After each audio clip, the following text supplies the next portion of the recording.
Kepemimpinan negara berkarakter nasional keindonesiaan. Ya, coba lanjut ke 85.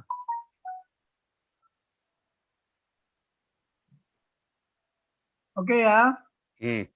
Nah, ini Oke, Pak. definisi ya. Ini kebetulan memang kalau bicara definisi kepemimpinan itu banyak sekali. Silakan dibaca ya di berbagai buku-buku tentang kepemimpinan. Tapi saya coba merumuskan ya kepemimpinan negarawan berkarakter nasional keindonesiaan itu apa definisinya. Makanya saya mencoba ya. Kalau karakter nasional keindonesiaan sudah saya sampaikan, yang 10 paradigma itu. Itulah karakter kita ada di sana. Tapi saya mencoba merumuskan kepemimpinan nasional, kepemimpinan negarawan yang berkarakter nasional keindonesiaan. Jadi ini definisinya ya. Kepemimpinan negarawan yang berkarakter nasional keindonesiaan adalah kapasitas. Kapasitas itu di dalamnya ada karakter dan kompetensi. Jadi kalau ditanya kapasitas kita itu seperti apa seorang negarawan, dia harus punya karakter dan kompetensi yang dimiliki oleh seorang negarawan. Kalau punya karakter saja, nggak punya kompetensi, sering dibohongi orang. Tapi kalau dia punya kompetensi, nggak punya karakter, jadi bangsat. Ya, banyak itu lihat profesor, doktor, ya menteri, tapi korupsi, gubernur korupsi. Perlu dibuka enggak? Ternyata korupsi itu merajalela bukan hanya di level kecil, di level yang sudah intelektual juga masih kan, karena dia nggak punya karakter. Kemarin karakter sudah kita sampaikan ya, seperti apa. Jadi kapasitas yang terdiri dari karakter dan kompetensi yang dimiliki seorang negarawan. Memang ini panjang definisi ini, tetapi ini komprehensif, holistik, dan integral. Nah, seorang negarawan untuk mempengaruhi bangsanya, ya, mempengaruhi. Kata-kata mempengaruhi itu kata kunci, to influence, ya, bangsanya melalui inspirasi. Inspirasi apa? Inspirasi yang timbul dari semangat juang nasional, semangat rela berkorban, ya, termotivasi dari visi nasional. Visi nasional nanti kita kupas lagi lah, sudah saya sampaikan. Terlahir dari keyakinan terhadap Pancasila. Bukan keyakinan terhadap agama. Kita bicara negarawan, bukan agamawan. Nah, convince, keyakinan, belief terhadap Pancasila sebagai ideologi negara. Dia harus yakin. Kalau negarawan tidak yakin, ya nggak usah jadi negarawan di negara Indonesia ini. Ya, sebagai ideologi negara dibimbing oleh suatu tujuan nasional. Kemarin nanti kita kupas lagi. Melalui apa? Melalui pelaksanaan tugas pokok nasional, tugas konstitusi. Dalam rangka apa? Pencapaian kepentingan nasional sesuai amanat konstitusi konstitusi Negara Republik Indonesia 1945. Inilah definisi kepemimpinan yang saya coba kemas kalau dia seorang negarawan yang berkarakter nasional keindonesiaan. Nah, lanjut Pak Paul. Nah, sekarang penjelasan. Nah, ini kapasitas. Terdiri dari karakter dan kompetensi. Karakter kepemimpinan merupakan integritas, mentality, semangat kepemimpinan dan kepemimpinan yang bersemangat. Jadi kalau dia nggak ada semangat, mimpin loyo-loyo, ya nggak usah. Dan karakter itu tadi udah kita katakan kan, kalau dia memang punya integritas, dia jujur. Nah, karakter itu udah saya katakan kemarin kan, ya. Angka 1 itu karakter, angka A karakter. Jadi kalau seorang pemimpin dia berkarakter, ya kalau dia korupsi itu tidak berkarakter lagi, ya. Kalau kalian tanya, wow Pak Tobing ini korupsi, tanya ke anak buah saya yang pernah saya pimpin gitu loh ya. Waktu aja nggak boleh dikorupsi di kantor saya itu. Tidak ada korupsi waktu, jangankan Jangankan korupsi uang, waktu aja nggak ada. Jadi kalau rekan-rekan datang ke kantor saya yang lama, itu tidak ada korupsi waktu dan uang di kantor ini. Itu terpampang itu di setiap pintu masuk ke kantor saya. Nah sekarang dia harus punya semangat. Dari mana kita tahu dia punya semangat? Dia mau berpartisipasi, dia mau peduli, ya, tanpa harus ada pamrih gitu loh. Dia ikhlas. Inilah semangat kepimpinan dan kepimpinan yang bersemangat. Hebat sekali ini kan kalimatnya. Nah, kompetensi merupakan kapabilitas, kemampuan yang dimiliki, baik ilmu pengetahuan, pengalaman, keterampilan, ya, sebagai modal utama untuk dijadikan apa? Dijadikan seni dalam memimpin, seni dalam mempengaruhi, di dalam memimpin. Tadi sudah saya katakan, hati-hati kata pengaruh. Ya, seperti apa yang dilakukan Pak Paul Jang ini sudah mempengaruhi dunia. Ya, walaupun ada pro dan kontra lah, pasti. Mana ada di dunia yang tidak pro dan kontra. Saya sudah sering mengatakan Tuhan Yesus yang begitu baik aja banyak yang nggak suka. Ya kan? Ya kan? Apalagi yang sudah bandel-bandel kriminal kan gitu. Nah, oke, lanjut. Lanjut coba. Siap. Nah, saya mau kasih tahu tadi, itu tadi kan sudah. Nah, pengaruh. Ini kata pengaruh ini kata-kata yang sangat dominan di dalam kepemimpinan. Mempengaruhi yang dipimpin melalui kepemimpinan. Ya, tadi kan kita bilang, dia punya kapasitas nggak? Dia punya karakter nggak? Lihat Nelson Mandela. Ya, dia punya karakter nggak? Sehingga mampu memimpin Afrika Selatan. Keluar dari apa? Keluar dari jurang penjajahan. Keluar dari apa? Penjajahan minoritas. Penjajahan kulit hitam. Tapi ketika dia diminta untuk melanjutkan periode kedua, dia bilang apa? Kalau saya masih dipilih lagi, diminta untuk menjadi presiden, kapan generasi muda berikutnya untuk memimpin? Ketika ditanya karakter, ya ketika ditanya karakter, orang kulit putih ingin menghancurkan apa, orang kulit hitam menghancurkan kulit putih, karena ketika kepemimpinannya diambil apa?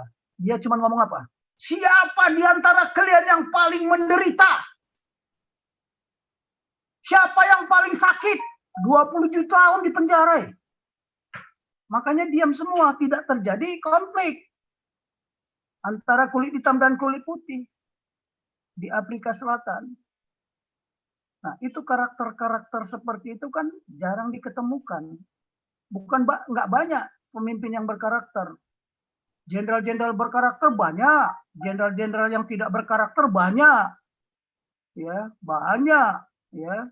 Jadi kepemimpinan komunisasi tentang kebenaran nasionalisme keindonesiaan. Nah, saya sudah katakan kemarin kan, Bhinneka Tunggal Ika Tahana Dharma Manggriva. Berbeda-beda tetapi tetap satu dan tidak ada kerancuan dalam kebenaran. Walaupun Lemhanas menerjemahkan Tahana Dharma Manggriva itu tidak ada kebenaran yang mendua. Tapi harus dijelaskan kebenaran yang mana. Kebenaran nasionalisme atau kebenaran khilafah. Sekarang khilafah itu yang dianggap paling benar sekarang di Indonesia ini. Ya, kebenaran nasionalisme keindonesiaan di segala aspek kehidupan berbangsa dan bernegara. Di negara kesatuan Republik Indonesia yang berlandaskan Pancasila sesuai amanat pembukaan Konstitusi Undang-Undang Dasar 1945. Kalau saya katakan di segala aspek kehidupan berbangsa dan bernegara, itu terkait dengan apa? Ya, Pak Tambunan itu sering ngomong, ya, aspek kehidupan berideologi, aspek kehidupan berpolitik, aspek kehidupan ekonomi, budaya, pertahanan, dan keamanan. Nah, kebenaran nasionalisme itu, disitulah letaknya, karena kita udah sepakat. Nanti kan saya katakan, kalau bagaimana mempertahankan Indonesia, kita udah sepakat, doktrinnya sistem pertahanan keamanan rakyat semesta. Tapi sudah diimplementasikan nggak itu? Kelihatannya belum. Makanya kemarin saya bilang tata ruang keamanan, tata ruang pertahanan nasional sudah ditata nggak dari pusat sampai ke tingkat RT? Nah, kalau kita mau berpikir seperti itu, coba cek Vietnam. Itu namanya Sisan Rata itu ada di Vietnam. Kamrata itu ada di Vietnam. Ketahanan nasional yang merata juga ada di Vietnam. Kenapa di sana semua patuh-patuh rakyatnya? Makanya mereka sama Taiwan adalah negara-negara yang sebenarnya berhadapan di garis depan ya penyebaran virus, tapi mereka bisa selamat karena memang pertahanannya. Mereka punya kompetensi, punya disiplin nasional. Nah itulah, kalau saya bilang segala aspek kehidupan berbangsa dan bernegara, itu berarti di segala aspek kehidupan yang disebut Pancagatra. Oke lanjut, ini implun ya, kata-kata mempengaruhi. Jadi bagaimana seorang Daud bisa mempengaruhi Raja Saul dan seluruh bangsa Israel. Cobalah, kalau dibilang Saul beribu-ribu, tapi Daud berlaksa-laksa. Kenapa? Pengaruh. Nah, sekarang inspirasi. Seorang pemimpin yang memiliki kapasitas dan karakter, dia mampu memberi inspirasi agar seluruh anak bangsa warga negara Kesatuan Republik Indonesia rela berkorban dengan ikhlas tanpa pamrih untuk memperjuangkan kebenaran, nilai-nilai yang terkandung dalam Pancasila sebagai the way of life, Groundslah, Welcancung bangsa Indonesia sebagai alat pemersatu, bahkan sebagai alat pusat kekuatan. Kita bisa bayangkan lah ya, seandainya Jokowi di era abad 21 ini memimpin tidak punya karakter, mungkin nggak ada orang yang mencintai dia. Bahkan sekarang, wah, maunya rakyat presiden 3 periode.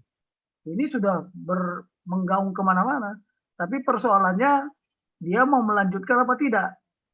Kalau maunya rakyat, ya kita nggak tahu juga, nggak bisa menjawab itu. Undang-undang bisa dirubah, karena undang-undang itu buatan manusia. Ya kan? Oke lah. Jadi dia harus bisa memberikan inspirasi. Siapapun kita ini adalah negarawan. Asal kita bisa berikan pengaruh, asal bisa kita memberikan inspirasi. Bayangkan, inilah. Jadi tadi kan definisi itu kita breakdown satu persatu apa yang dimaksud dengan pengaruh, apa yang dimaksud karakter, apa yang dimaksud kompetensi. Oke, lanjut. Lanjut, Pak Paul. Sudah 888, baru saya ganti. Hah? Tadi Ini kan kan 87. inspirasi. Masih inspirasi. Tadi Mana? pengaruh, inspirasi, oh semangat ya sekarang ya. Sekarang apa? Coba lihat berikutnya. Semangat, spirit. Ya, semangat. Naik ke atas lah. Ini, tadi inspirasi. Ya, oke. Ini. Spirit of passion. Semangat juang, rela berkorban. Coba kita analogkan ya kepada Tuhan Yesus. Tuhan Yesus itu raja loh. Raja yang memiliki kepemimpinan. Kepemimpinan apa? Kerajaan Tuhan. Spirit of passion. Pernah nonton film Passion kan? Nah, yang dibuat oleh Mel Gibson itu. Nah, semangat juang, rela berkorban. Bayangkan Tuhan Yesus rela nggak dia berkorban? Ya, baik jiwa dan raga yang di dalamnya, di dalam semangat itu ya, terkandung semangat kasih sayang, semangat nasional, semangat juang nasional, dan semangat daya laksana nasional. Ya, national spirit, national fight spirit, dan semangat daya laksana nasional, national deed. Untuk mewujudkan apa? Visi yang disepakati bersama. Kita sudah punya visi nasional. Indonesia yang merdeka, bersatu, berdaulat, adil, dan makmur. Visi yang disepakati bersama. Tapi visi itu belum terwujud. Nanti saya ceritakan tentang visi dulu lah ya. Karena saya sudah menyampaikan berkali-kali apa bedanya visi dengan sudut pandang gitu ya. Ya. Lanjut Pak Paul. Jadi semangat, nah itu. Nah sekarang masuk ke visi. Visi nasional itu, ya, visi nasional yang disepakati itu tadi mampu memberikan sesuatu impian atau cita-cita, ya, dan motivasi. Jadi kalau ada visi tapi tidak termotivasi, untuk apa? Ya, untuk apa? Tapi visi itu memberikan suatu impian, cita-cita, dan motivasi. Kita harus termotivasi untuk merdeka. bersatu, berdaulat, adil dan makmur. Lah pertanyaan kok sampai sekarang 75 tahun sudah merdeka, ya jubili 75 tahun, kok susah sekali bersatu. Kok susah bersatu, gitu loh. Apalagi kalau mau dikaitkan merdeka. Merdeka itu kan kita mandiri. Ternyata kan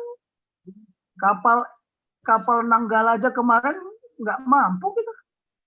Nggak mampu kan minta tolong kemana-mana. Nah, artinya apa? Kita belum berdaulat. Kalau kita berdaulat, kita nggak pernah minta bantuan sama orang. Karena Indonesia harus mampu. Persoalannya ada di mana? Kemarin Pak Dio Tamunan sudah mulai ngutak-ngutik yang begini-begini. Nantilah kita bahas itu. Bagaimana sih sebenarnya persyaratan ya pembelian atau pengadaan alutsista. Jadi visi nasional itu memberikan suatu impian, cita-cita dan motivasi walaupun menemui ancaman, gangguan, hambatan dan tantangan. Beda dengan sudut pandang ya. Kalau sudut pandang itu hanya sejauh mata kita memandang. Menurut pandangan saya ini Indonesia maju visinya. Tetapi untuk maju itu pasti ada ancaman, ada gangguan, ada hambatan, ada tantangan.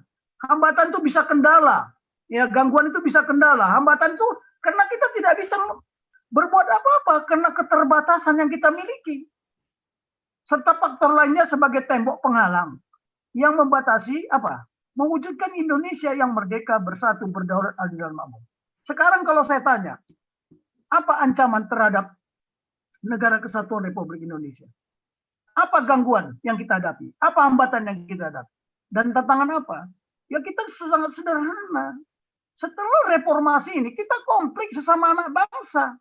Yang menyebabkan konflik apa? Bermunculannya berbagai paradigma di segala aspek kehidupan. Bayangkan, paradigma, oh sekolah nggak perlu diajarkan Pancasila lagi.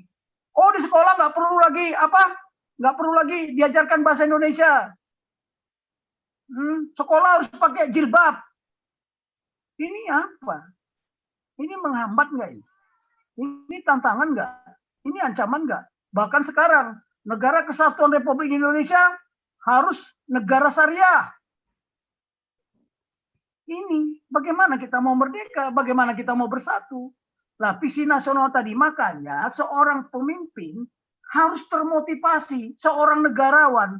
Nah sekarang kita mau bersandar kepada negarawan atau keagamawan.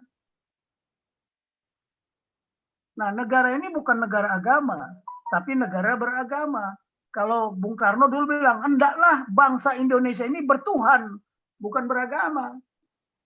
Tapi masuk telinga kiri, keluar telinga kiri juga, nggak nemplok sama sekali di kepalanya. Nah, saya mau cerita visi. Saya pernah mendengar khotbah dari seorang pendeta tentang dia menyampaikan visi. Jadi konon ceritanya ada seorang raja punya 3 putra, ya punya 3 putra. Dia menginginkan salah satu anaknya pasti menggantikan dia. Tapi supaya antara 3 ini tidak berebut, tidak berkelahi, tidak saling bunuh, makanya dia kasih persoalan. Ya, anak-anak, tolong ya, kalian nanti salah satu akan menggantikan saya. Tapi kita sepakat bahwa kalian saya beri waktu untuk 1 bulan mencari visi kalian masing-masing. Nah, setelah 1 bulan nanti kalian datang ke saya bergiliran satu persatu menyampaikan visinya. Jadi anak yang nomor 1 pergi, anak yang nomor 2 pergi, si bungsu juga pergi. Ketika yang pertama datang sudah selesai dia menemukan visinya, dia menghadap bapaknya. Dia bilang apa? Ayahanda, visi saya apa? Saya sudah menciptakan pedang yang tajam, yang hebat, mampu mempertahankan kerajaan ini. Wah, hebat anakku, kata sang raja. Datang anak yang kedua. Dia sampaikan juga sama ayahnya, Ayahanda, saya sudah menemukan visi. Apa yang kau ketemukan?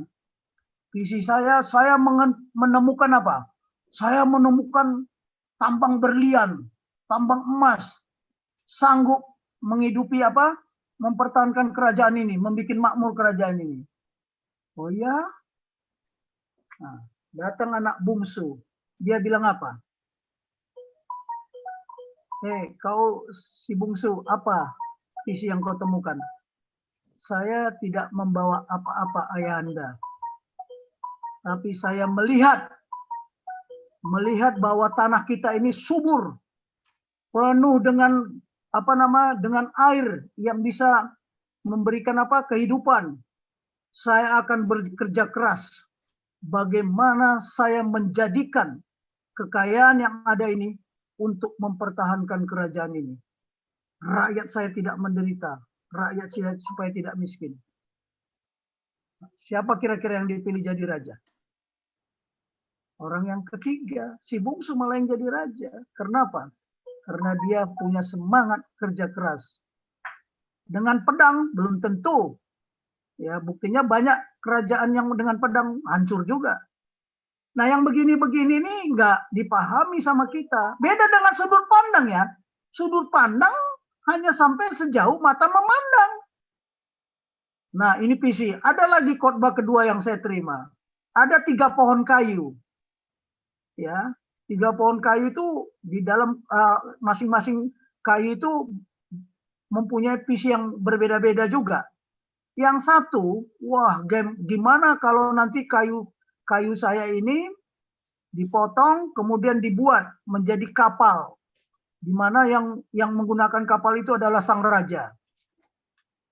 Nah, kayu yang kedua, dia punya visi bagaimana nanti kayu saya itu dijadikan peti, tempat simpanan emas, berlian, intan segala macam lah di situ.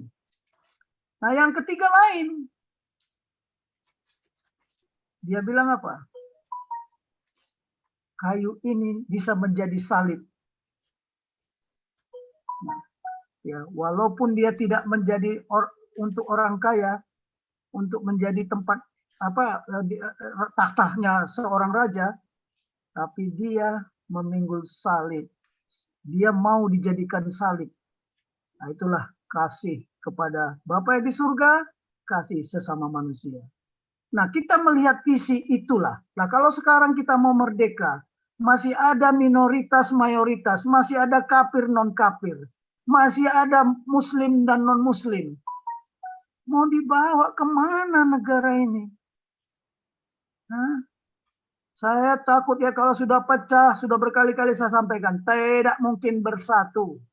Batak pun mau merdeka. Ya, dikira orang Batak itu nggak mau merdeka. Ya, tapi ingat, satu-satunya ya provinsi waktu itu yang tidak mau mewujudkan rencana daripada Federasi Republik Indonesia Serikat dari mana? Coba tanya. Ya, nah yang begini-beginilah, ini vision. Jadi seorang pemimpin ya harus termotivasi untuk mewujudkan visi ini. Walaupun berbagai macam hambatan, gangguan, ya, tantangan yang bertubi-tubi, apalagi saat seperti ini. Negara ini sebenarnya dalam keadaan bahaya, ya, dalam keadaan bahaya dan gawat. Ya. Sudah banyak PR-nya, ya, RP-nya sudah terbatas, tuntutan juga banyak. Oke lah, ini vision. Lanjut, Pak Paul. Lanjut, Pak Paul. Nah, ini keyakinan.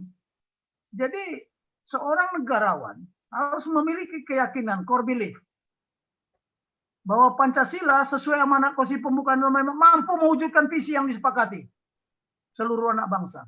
Kalau nggak punya keyakinan, tidak punya core belief, ya nggak usah lah. Sekarang saya tanya, kenapa kita yakin bahwa kita anak Tuhan? Kenapa kita yakin? Dengan percaya saja kita bisa kita masuk ke dalam kerajaan surga. Karena ada core belief. Nah, sekarang negarawan kita ini punya core belief nggak terhadap Pancasila? Bayangkan coba, sejak kapan ide, ya ada ideologi bahwa tidak perlu pelajaran Pancasila, tidak perlu pelajaran bahasa Indonesia. Padahal pusat kekuatan strategik bangsa Indonesia ada di situ. Ingat, bahasa itu menjadi pusat kekuatan loh. Lihat Inggris, negaranya kecil. Bahasa Inggris seluruh dunia. Coba. Bahkan menjadi bahasa internasional. Ya kan? Mau tidak mau, suka tidak suka, ketika bicara di dunia internasional tetap bahasa Inggris. Walaupun katakan orang Jepang tidak mau, tetapi yang menerjemahkan kan tetap bahasa Inggris. Nah, ini tugas nasional. Jadi bagaimana dia punya keyakinan, yakin dia. Yakin. Core belief. Kita juga harus yakin. Sekarang tinggal keputusan dengan bergejolaknya sekarang negara khilafah Republik Indonesia yang bersyariah. Ini kita negarawan harus yakin yang mana mau diikuti. Ada dua pilihan, silakan ngambil keputusan. Nah, ini yang perlu kita gelorakan. Kalau keputusannya khilafah, pecah negara ini. Udah titik. Ya, saya juga ingin merdeka. Saya kumpulkan nanti jenderal-jenderal Batak itu. Kita merdeka aja, Bang. Ya. Emangnya kita jenderal-jenderal Batak itu nggak tanggap, nggak tanggon, nggak terengginas. Oh, tunggu dulu. Ya, Manado juga sama, ya kan? NTT juga banyak semuanya. Kita kurung bisa dia kita kurung. Khilafah ini, bukan nggak bisa. Ya, kurang ajar, robek-robek Pancasila yang sudah merakit keyakinan bangsa ini. Para pejuang itu menangis ada kata-kata khilafah ya, tahu nggak? Veteran-veteran tuh tanya aja lah. Mereka bukan beragama Kristen. Ya. Tetapi itu tadilah. Jadi memiliki keyakinan ini penting sekali juga. Bahwa Pancasila sesuai amanat konstitusi mampu mewujudkan visi yang disepakati seluruh anak bangsa. Tetapi masalahnya kan tadi ada ancaman, ada gangguan, ada hambatan, dan ada tantangan. Apalagi di era-era sekarang ini, ya, di era-era pandemik ini, cobalah. Ya. Nah, ini disepakati karena di dalamnya terkandung tujuan nasional. Karena di dalamnya ada tugas nasional. Karena di dalamnya ada strategi nasional, ada wawasan nasional, ada ketahanan nasional, dan kepentingan nasional. Jadi di amanat konstitusi itu ada semua ini. Tujuan nasional, tugas nasional, strategi nasional, wawasan nasional, ketahanan nasional, dan kepentingan nasional. Walaupun pada awalnya saya bergabung, sudah saya sampaikan di 10 paradigma. Tetapi kan belum mendalam. Nanti semakin hari kita semakin mendalam. Ya, semakin hari semakin mendalam. Makanya saya kuliah ini nggak sembarangan. Dan mohon maaf ya, ini yang di Zoom ini beruntung karena ini belum pernah saya sampaikan di Seskogap, di Seskoat pun belum pernah saya sampaikan. Karena memang baru selesai buku ini tahun lalu, ya. Sebelum terjadi apa? Sebelum terjadi pandemi. Lanjut. Jadi harus punya keyakinan kan, memiliki keyakinan. Nah, sekarang tujuan nasional. Apa sih tujuan nasional? Ya, adalah keutuhan dan tetap tegaknya negara kesatuan Republik Indonesia serta utuhnya jati diri bangsa Pancasilais yang setia. Setia kepada apa? Kepada amanat konstitusi Undang-Undang Dasar 1945. Bukan jati diri bangsa yang khilafah. Yang setia kepada apa? Kepada konsep syariah. Ini namanya national goals. The power of purpose. Kekuatannya ada di sini. Para negarawan harus mewujudkan ini terjadi. Bayangin ya, 2045. Coba kita pikirkan. Masih utuh nggak negara kesatuan Republik Indonesia? Mungkin masih ada, tetap tegak. Tapi tidak dari Miangas sampai Pulau Rote. Dari Aceh sampai Merauke. Ada negara kesatuan, tapi tidak utuh lagi. Bahkan mungkin tidak jati diri Pancasila. Jati dirinya sudah khilafah. Tidak lagi setia kepada amanat. Tolong bedakan patuh sama loyal ya. Patuh dan loyal. Loyal itu setia.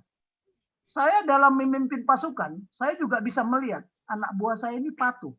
Tapi belum tentu dia loyal. Anak ini patuh dan loyal. Loyal itu sampai mati pun dia mau. Ketika kita susah, dia ada. Jangan ketika kita senang. Hati-hati loh. Nah sekarang di negara ini, negarawan ini ada yang patuh atau banyak yang loyalis. Kalau hasil pemilu kemarin hampir 50-50. Hati-hati loh, ini ancaman, ini tantangan. Ya. Nah, tujuan nasional itu apa? Merupakan suatu motivasi, perwujudan apa? Semangat juang. Karena ada tujuan, ya, itu memotivasi kita. Perwujudan semangat juang yang harus dicapai melalui apa? Penghayatan, pengamalan, pelaksanaan, execution. Tugas pokok nasional. Yang kita katakan apa? Tugas pokok konstitusi, national mission, melindungi segenap bangsa Indonesia. Di situ bangsa Indonesia, bukan bangsa Indonesia yang beragama Islam, Kristen, Katolik, Hindu, Buddha, tidak. Bukan bangsa Indonesia yang suku Batak, suku Jawa, tidak. Bangsa Indonesia. Dan seluruh tumpah darah Indonesia. Kita sudah melindungi segenap bangsa Indonesia enggak? Coba cek, sejak Indonesia merdeka, sejak reformasi, berapa anak bangsa ini yang mati percuma? Coba cek. Sudahkah kita memajukan kesejahteraan umum? Kalau memajukan kesejahteraan umum, kok masih kita menjadi pengekspor TKI terbesar? Kok masih banyak yang korupsi? Bayangin, dari sekian gubernur, 34 gubernur hanya berapa yang tidak korupsi? Dari sekian bupati, ratusan bupati, berapa orang yang tidak korupsi? Belum lagi sekarang merembet-rembet kepala desa pun juga korupsi semua. Jadi sudah polusi korupsi itu. Bukan hanya polusi udara. Polusi. Nah, sudahkah kita mencerdaskan kehidupan bangsa? Coba aja indeks intelektual kita, ranking berapa? Coba cek, masih ada anak-anak kita yang apa itu namanya, staging atau apa, lupa saya namanya itu. Stunting ya. Coba, sudahkah kita melampaui yang nama-nama anak-anak kecil kita melewati batas stunting? Kadang-kadang para pemimpin juga nggak ngerti kalau kita ngomong stunting itu apa. Ya, sudahkah kita ikut serta dalam perdamaian dan ketertiban dunia? Katanya kita non-blok, ya, tapi ternyata kita membela juga ada negara yang sebenarnya tidak perlu dibela. Saya kalau komentar ini nanti kayaknya membongkar rahasia negara, saya nggak enak juga, ya kan? Tapi itulah tujuan nasional kita, keutuhan dan tetap tegaknya. Ya. Tujuan itu harus bisa dicapai. Mutlak harus dicapai dengan keyakinan tadi. Ya, oke, lanjut Pak Paul. Ini berempet nih semuanya. Nanti silakan ditanya. Lanjut. Nah, tadi saya katakan tugas nasional merupakan tugas yang utama yang secara khusus ya, diamanatkan oleh Konstitusi Undang-Undang Dasar 45. Yaitu pertama, tugas pertama apa? Melindungi segenap bangsa Indonesia. Melindungi seluruh tumpah darah, memajukan kesejahteraan umum, mencerdaskan kehidupan bangsa.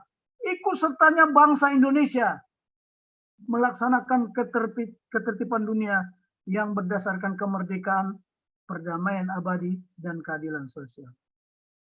Tugas pokok ini masih harus dijabarkan dan diimplementasikan melalui analisa tugas untuk menemukan berbagai macam tugas-tugas. Artinya task. Ini saya kasih tahu contoh ya. Contoh. Melindungi segenap bangsa Indonesia. Ya, dari apa? Dari ancaman ideologi lain terhadap ideologi Pancasila. Melindungi segenap bangsa Indonesia dari ancaman serangan penyakit. Apakah itu disebabkan virus, apakah itu disebabkan kanker, apakah disebabkan oleh macam-macam penyakit generatif. Nah, terus kalau ancaman dari virus, serangan wabah penyakit, itu tugas siapa nanti? Menjadi tugas-tugas siapa? Siapa leading sektornya? Siapa supporting sektornya? Nah, tugas melindungi seluruh tumpah darah Indonesia. Kalau namanya melindungi seluruh tumpah darah Indonesia, makanya sini ada tugas-tugas yang terkandung. Apa? Bela negara. Siapa yang melaksanakan bela negara? Bela negara di bidang apa? Ada di ideologi, ada di politik, ada di ekonomi, ada di budaya. Jangan dikira kekuatan sosial budaya itu tidak lebih hebat dari kekuatan sistem senjata utama. Nah, siapa yang bertugas? Setelah kita ketemukan tugas-tugas, makanya ada Menteri Pertahanan, ada Menteri Menko Info. Kalau Menteri Pertahanan adalah tugas yang paling utama melindungi seluruh tumpah darah Indonesia, dia leading sektornya. Ya, kemudian supporting sektornya siapa? Apakah Menteri Menko Info? Tidak. Bagian dari melaksanakan tugas itu. Menteri Kehutanan tidak. Menteri lain-lainnya tidak. Menteri Pertanian, Menteri Perdagangan. Coba logistik pertempuran. Kita udah siap nggak menyiapkan logistik pertempuran?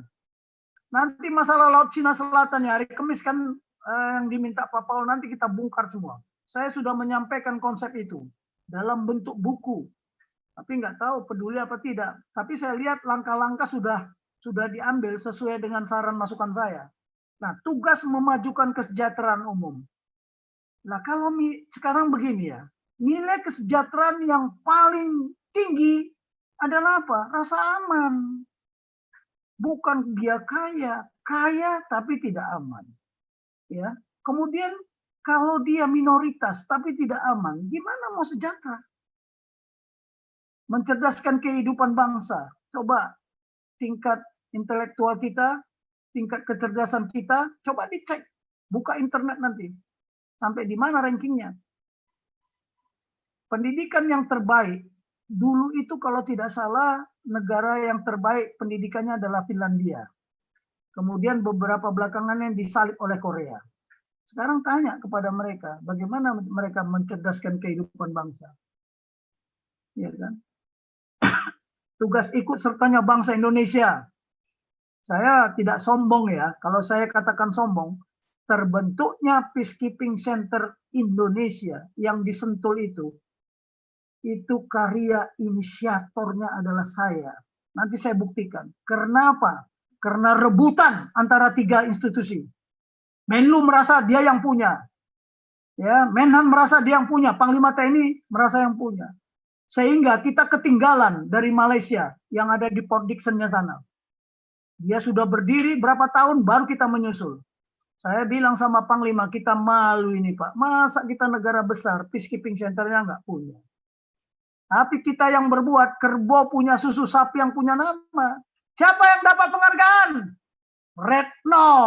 Apa yang dia kerjakan tentang peacekeeping ini? Nggak ada. Ya. Malah orang Departemen Luar Negeri itu nggak pernah mau ikut Lemhanas. Saya beritahu aja, karena dia merasa ujung tombak di negara ini. Menot semuanya. Ya. Nah, tugas pokok nasional tadi itu harus dijabarkan. Itu dia. Bagaimana kita menjabarkan, kita menganalisa apa ancaman, apa tantangan, apa gangguan, apa hambatan. Bagaimana melindungi seluruh tumpah darah Indonesia. Kalau hanya semangat saja, alutsistanya sudah tua-tua. Cobalah, sudah tua-tua. Dan pemilihan alutsista juga banyak yang dikorupsi kan. Makanya si Koni kemarin itu kawan saya itu. Kalau panggil saya pasti panggil Pak Guru, tanya aja telepon dia. Ya. Nah, yang begini-beginilah kita ini masih nggak punya konteks, punya karakter nggak. Saya yakin ya, kalau memang karakter kita masih begini, kita tidak sadar bahwa kita itu jadi pembunuh. Ya, makanya di awal ceramah kepemimpinan ini apa? Ya, pembunuh yang paling kejam adalah kepemimpinan yang mampu membunuh jutaan anak buahnya, jutaan rakyatnya. Kenapa? Kepemimpinannya bukan kepemimpinan negarawan, kepemimpinan manipulasi. Nah, reputasi, kan itu. Makanya jangan salahkan kalau Pak Paul ngomel-ngomel dia di atas. Ini, lanjut. Ini baru tugas pokok nasional nih. Lanjut Pak Paul. Tadi sesuai dengan kita menjabarkan. Nanti kita jabarkan lebih detail lah. Terus. Kan baru the what ini. Nah ini, kepentingan nasional. Saya sudah sampaikan kemarin kan, kepentingan nasional. Di dalam melaksanakan tugas pokok nasional terkandung kepentingan nasional. National interest. Ya, kalau national interest ini diganggu, jawabannya perang. Kepentingan keamanan nasional Indonesia diganggu oleh Australia, jawabannya perang. Kalau terjadi masih gesekan, ya mereka masuk ke wilayah kita, oh mungkin salah koordinat atau keseleo atau bagaimana lah. ya, itu masih ada diplomasi. Tapi kalau kepentingan keamanan nasional ini sudah masuk infiltrasi, ya nggak ada lagi, jawabannya cuma perang. Nah ini kepentingan keamanan nasional, kepentingan kesejahteraan nasional itu ada kita bagi dari tugas pokok nasional tadi. Ya, nah inilah kepentingan nasional ini masih harus dijabarkan menjadi kepentingan nasional yang statis dan kepentingan nasional yang dinamis. Apa itu? Coba kita buka. Hati-hati loh. Bukan kepentingan partai, bukan kepentingan kelompok, bukan kepentingan khilafah. Kepentingan nasional. Bukan kepentingan syariah. Ini saya tegaskan aja di sini saya sampaikan. Nggak usah takut. Kita bicara nasionalisme kok. Kekuatan kita ada di situ. Lanjut. Lanjut Pak Paul. Siap. Halo. Siap. Nah inilah. Coba bagaimana kita menganalisa tugas tadi? Tugas pokok tadi. Itu tadi kita harus menganalisa dari berbagai faktor, ya, faktor yang mempengaruhi dengan persyaratan apa? Mutlak harus menjadi tugas yang bersifat apa? Yang bersifat prioritas. Sama dengan kita ada perintah Tuhan Yesus, ya, prioritas kerajaan Tuhan apa? Matius 6 ayat 33 itu, carilah terlebih dahulu yang paling utama, but seek first the kingdom of God dan kebenarannya. Sama dengan kita ini, carilah nilai-nilai Pancasila itu, nasionalisme Indonesia itu, dan kebenarannya. Jangan memaksakan, ya, ideologi negara luar ke negara ini, ya kelirulah. Perang, saya katakan perang. Kita juga jenderal-jenderal Batak itu juga nggak mau diam. Sementara ini diam, bukan galau. Menunggu waktunya kapan yang tepat. Ya, TNI juga saya kira begitu. Dia tentara nasional, bukan tentara khilafah. Kalau sudah ada yang terpapar, ya wajar-wajar aja, kena lengah. Nah, variabel, banyak tugas-tugas itu, banyak PR. Tapi RP-nya terbatas. Ya. Dan berpengaruh langsung, apabila tidak laksanakan akan menimbulkan resiko dan konsekuensi. Doktriner, ya sesuai dengan prinsip-prinsip ajas-ajas yang diyakini kebenarannya dan sudah teruji gitu loh. Contoh ya, ketika virus ini belum menyerang Indonesia, ya kita tidak berpikir bahwa ini harus menjadi tugas yang prioritas. Dan variabelnya banyak, karena kita banyak suku, banyak pulau. Berpengaruh langsung apabila tidak akan dilaksanakan menimbulkan resiko dan konsekuensi. Lihat, sudah berapa yang menjadi korban? Konsekuensinya apa? Uang habis tersedot, ekonomi hancur. Ya, sekarang kita tidak bisa kemana-mana. Terkurung di rumah. Stay at home, stay at home. Doktriner sudah diyakini. Apa? Katanya sistem pertahanan rakyat semesta. Mana menghadapi virus? Analisa tugas pokok itu tugas yang diprioritaskan. Dari analisa itu mana yang prioritas? Mana menjadi tugas tambahan? Terus bagaimana kita mengorganisasi para penyelenggara pemerintahan, ya, pemangku kepentingan dan penyusunan organisasi. Lihat sampai sekarang. Menghadapi virus COVID-19 sudah pergi, sudah masuk COVID-21. Lihat India, babak belur nggak dia? Ya, karena dia tidak tahu tugas pokoknya apa. Nah, kira-kira lanjut Pak Paul. Nanti kalau mau bertanya silakan aja lah. Lanjut Pak Paul. Nggak gampang ini ngajarkan ini. Coba ini.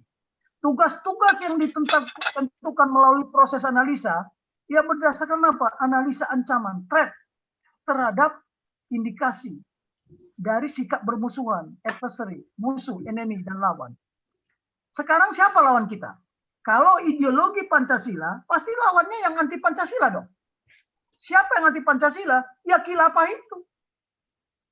Ya, kita harus menganalisa lebih kekuatan dan kemampuan dari ancaman pihak musuh.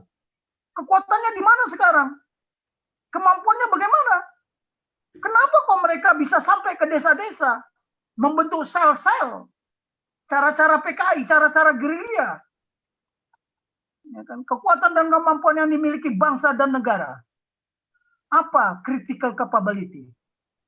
Saya tadi terkaget mengikuti webinar di mana tadi itu yang tadi Pak Paul juga ikut, ya, masalah the way of life itu. Katanya di Manado yang pusat kekuatannya di sana mayoritas yang percaya sama Tuhan Yesus. Kok bisa batalionnya ya terpapar ideologi khilafah? Coba, ini panglimanya apa kerjanya? Ya. Apa kelemahan yang dimiliki bangsa dan negara? Kerawanan kritis, critical vulnerability. Ini harus dianalisa, maka nanti ketemu akan tugas-tugas itu. Terus apa kendala yang dihadapi dan upaya yang harus dilakukan? Sekarang pertanyaan, mereka sudah masuk di pendidikan, sudah masuk di segala lini. Di ekonomi, bank sudah bank syariah. Apalagi? Bank syariah sekarang sudah merger lagi tuh. BNI Nasional bersyariah. Ya, BNI bersyariah. Mandiri bersyariah. Ada lagi bank-bank lagi bersyariah. Semuanya bersyariah. Pasar bersyariah. Nah, itu kendala. Tapi apa yang harus kita lakukan? Kok mereka punya kebebasan bermanuver, kebebasan masuk-masuk. Makanya mereka sekarang mengatakan, apa salahnya Negara Kesatuan Republik Indonesia bersyariah? Nah sekarang contoh hambatan yang dihadapi. Apa hambatan? Kalau hambatan itu di luar kemampuan kita, sudah nggak bisa. Tapi dari hambatan yang dihadapi, kita butuh bantuan kan? Bantuan apa yang diperlukan? Karena hambatannya sedemikian besar. Ya kasus kemarin aja lah, Nanggala RI itu. Nah itu kebutuhan kritis, critical requirement. Nah sekarang, kalau minoritas ini diinjak-injak, dipenggal kepalanya, ya, diancam-ancam. Kita ada di Indonesia, hambatan yang kita hadapi apa? Kendala yang kita hadapi apa? Upaya yang harus kita lakukan apa? Bantuan yang diperlukan apa?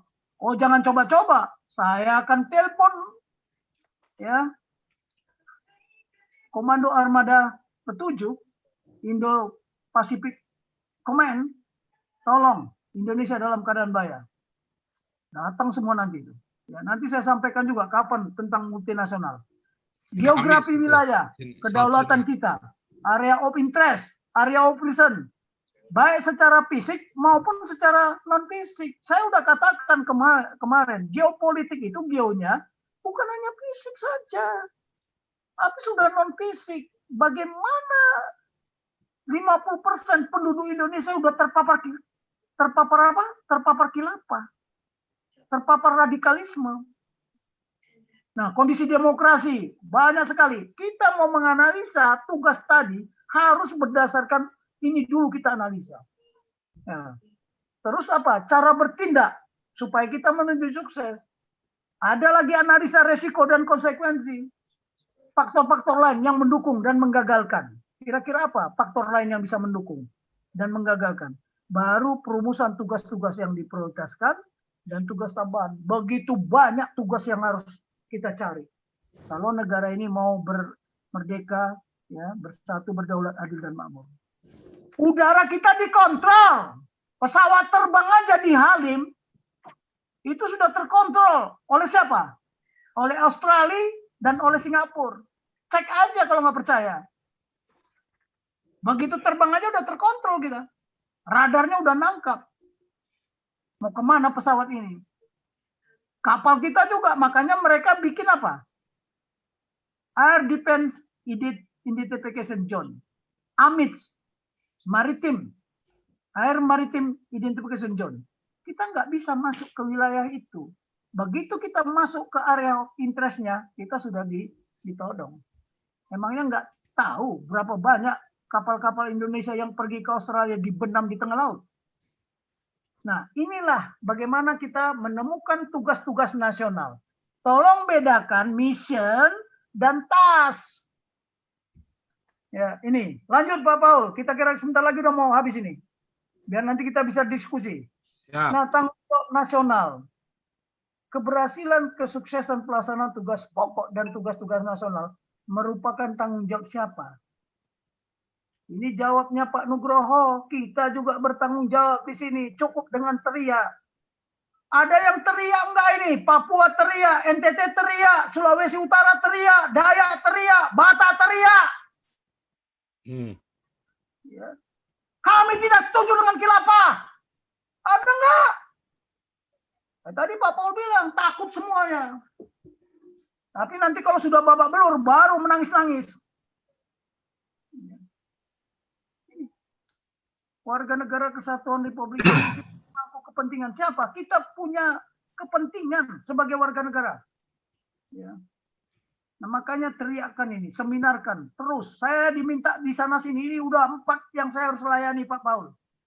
Ya, pingsan saya lama-lama ini. Dari pagi tadi menyiapkan konsep untuk siapa Jenderal Ikim itu ya.